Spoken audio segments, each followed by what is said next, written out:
বর্তমান যুদ্ধবিরতিকে ইরান প্রকাশ্যে স্বাগত জানালেও দেশটির রাজনৈতিক ও সামরিক নেতৃত্ব একে টেকসই শান্তি হিসেবে দেখছে না, বরং তারা এটিকে কৌশলগত বিরতি হিসেবে বিবেচনা করছে, যা বড় ধরনের প্রতিশোধ বা সামরিক জবাব দেওয়ার আগে শক্তি পুনর্গঠনের সময় হিসেবে ব্যবহৃত হবে।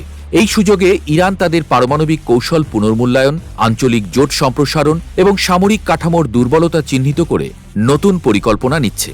এই প্রস্তুতির মূল লক্ষ্য হচ্ছে একটি দীর্ঘমেয়াদী পাল্টা আক্রমণের উপযোগী সামরিক শক্তি গড়ে তোলা। 13 জুন ভোররাতে ইসরায়েল শুরু করে ইরানের উপর ইতিহাসের সবচেয়ে বড় সামরিক অভিযান।